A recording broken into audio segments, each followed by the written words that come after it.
Hey everybody, Vince August here. It is Thursday, August 20th. And the big thing happening right now in all of the news is that voting this year apparently is going to be some type of hybrid, some type of in-person, some type of mailing, and everyone is losing their mind over the post office. That's right, the thing that no one actually uses anymore. All of a sudden, we have to save the post office. And this is what happens in our country. See, it's not until something is almost extinct that we rush to save it. Yeah, we don't give a damn about animals until there's like 10 of them left. Then all of a sudden it's like, oh my God, we need to save all of them. Right. Well, this is what we're doing with the post office. The post office is like the dodo bird. It's on its last leg, and all of a sudden, oh my God, we have to save it, and then we're going to go back to not using it. Okay. And people say to me, oh, Vin, what are you, Republican, and you think the Democrats are trying to steal the election? Or Vin, what are you, a Democrat, and you think... No, let me tell you something right now. I have never committed to either party because you know what? See, my eyes have been open for a long time. Matter of fact, since I started voting. And I would like to take you on a trip down memory lane to show you why I want to vote in person. Let's start back to when I was in college and started voting. And I was told about this war in Iraq that was being fought to fight the people of Kuwait. That's right. This was a war because we were so concerned about the people of Kuwait. That's right. George Bush did not start this. In fact, I have a picture of the people in Kuwait that we were trying to save. These are the people in Kuwait that we were trying to save. A lie, okay? This was a lie. We were fighting a war for oil. Period. End of story. They should have said it. Okay, look, this guy's stealing oil from people that we do business with and we don't like that. But no.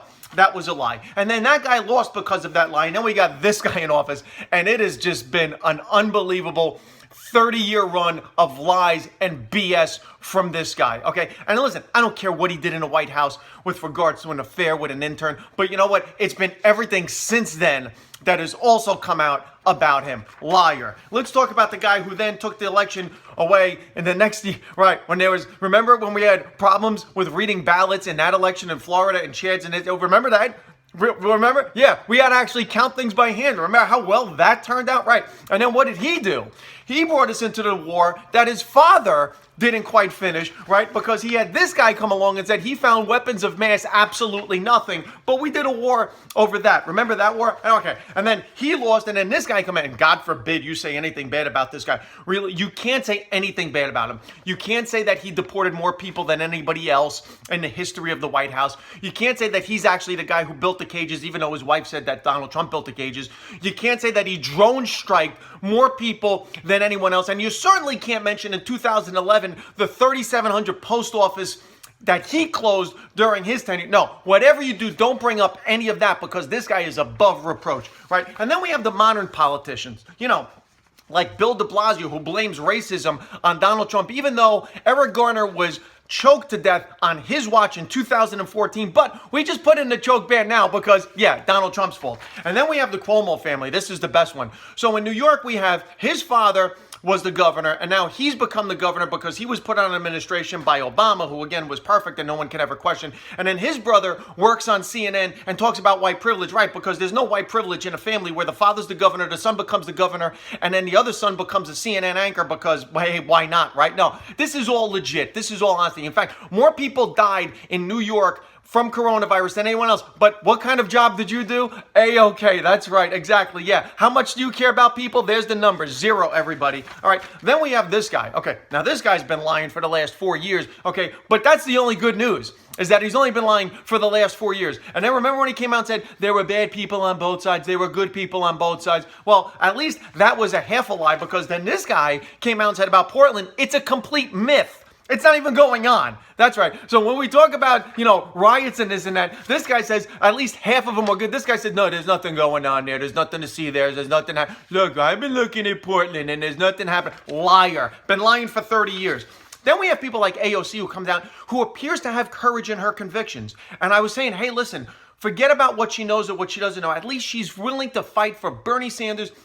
She's going to put forth an argument. She's not going to do anything that's right. She's going to stand in front of an empty fence and make like she's crying because she's looking at kids in cages. And another liar. That didn't take long to happen. And then listen, for as much as this guy has been lying for the last 4 years, these people have been lying for a combined 80 80. She's worth $100 million with a job that pays a salary of $150,000 a year, and so is he flying around on private jets. But you know what? Yeah, everything that's been wrong in this country that I've been talking about at least for the last 30 years here is this guy's fault, even though they've been there, front row seat, watching this thing the whole time. And now we have our new one, this one, who not only joins a ticket with the guy that she blames for busing her to a school district she don't know, but actually a year ago said she believed the accuser of the sexual assault against the guy she's running with. Okay, but what are his answer to that? It was a debate. We're just debating, Stephen.